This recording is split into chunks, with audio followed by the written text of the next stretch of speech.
یہ جو تازہ ترین اسرائیل کے نمائندے نے انسانی حقوق کونسل میں پی ٹی آئی کے چیئرمین اور پی ٹی آئی کی تحریک فساد فی الارض کے اوپر جو اتنی سپورٹو بیان دیا ہے، یہ کوئی یکدم نہیں ہے۔ میں پاکستانی قوم کو یاد دلانا چاہوں گا کہ 2018 25 جولائی کے بعد جب ہماری حکومت بنی تو پہلے 2 مہینوں کے اندر قومی اسمبلی کے فلور پہ پنڈی سے رکن قومی اسمبلی آسما عدید نامی جو ہماری پی ٹی آئی کی تھی، انہوں نے پی ٹی آئی کے چیئرمین کی خاص آشیرواد کے اوپر ایک ریزولوشن جو ہے وہ اسمبلی میں پیش کی تھی۔ اگر پاکستان کی عوام کو یاد ہو، اگر میڈیا کو یاد ہو، مسلمانوں کے درمیان اور یہودیوں کے درمیان یہ فیصلہ اسی قرآن کی ورس میں ہو گیا ہے۔ میرا علم تھوڑا ہوگا، میں نے ہسٹری پڑھی، لیکن میں اپنے اللہ سے ڈر کے اور اللہ کی محبت میں یہ کہہ رہی ہوں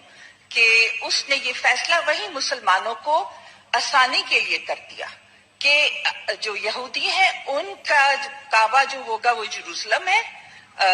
مسجد اقصی، اور مسلمانوں کا کعبہ جو عرب میں ہے۔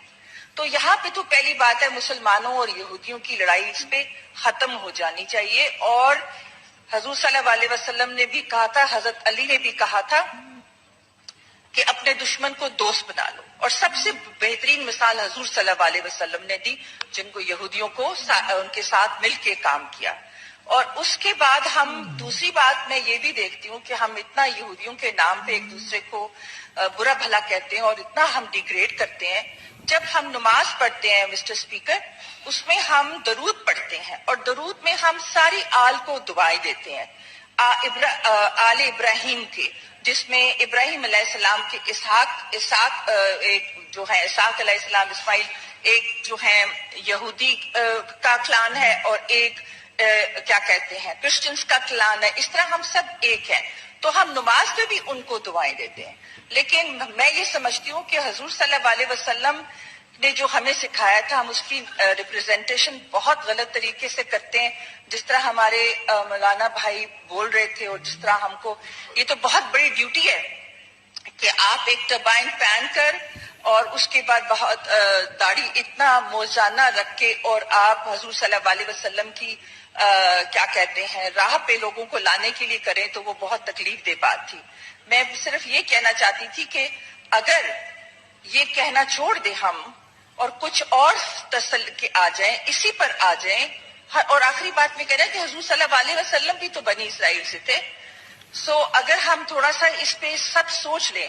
کہ کوئی ایسا طریقہ ہو سکتا ہے کہ ہم مسلمان جو دنیا میں کٹ مر رہے ہیں برے طریقے سے، بچے سیریا میں، یمن میں جو حشر ہو رہا ہے، کوئی ایسا، وہ یہ تھی کہ اسرائیل کو فوری طور پہ تسلیم کیا جائے۔ کیوں کہ اسرائیل اور یہودیوں کے ساتھ جسٹیفیکیشن کیا دی گئی تھی اس پروپوزل کے اندر؟ وہ پروپوزل کوئی آسما عدید نے اپنے ہاتھوں سے نہیں لکھی تھی، اس کا جتنا آئی کیو لیول ہے وہ میں اچھی طرح جانتا ہوں۔ یہ پری پلانڈ پی ٹی آئی کی لیڈرشپ اور جناب پی ٹی آئی کے چیئرمین کی طرف سے پوری ایک ریزولوشن بنا کے پیش کی گئی تھی، اور اس میں جسٹیفیکیشن کیا تھی؟ جسٹیفیکیشن یہ تھی کہ ریاست مدینہ جب نبی پاک صلی اللہ علیہ وآلہ وسلم نے بنائی تھی، تو اس وقت ریاست مدینہ کے ارد گرد کئی یہودی قبائل تھے، ان کے ساتھ نبی پاک صلی اللہ علیہ وآلہ وسلم نے بڑا اچھے معاہدے کیے تھے، اور ان کو امن اور سکون کے ساتھ رہنے کی شورٹی دی تھی۔ تو اگر نبی پاک صلی اللہ علیہ وآلہ وسلم جناب ایک ریلیشن شپ رکھ سکتے ہیں اپنی ریاست کے اندر یہودیوں سے، تو پاکستان کیوں نہیں رکھ سکتا؟ اب یہ جسٹیفیکیشن پیش کی گئی، لیکن جب ریپرکشنز آئے، آفٹر فیکٹس آئے لوگوں کا اور عوام کا اور میڈیا کا اور علماء کرام کا، مذہبی گروہوں کا اور عام پبلک کا غم اور غصہ آیا، تو فوری طور پہ چیئرمین پی ٹی آئی اور پی ٹی آئی نے جناب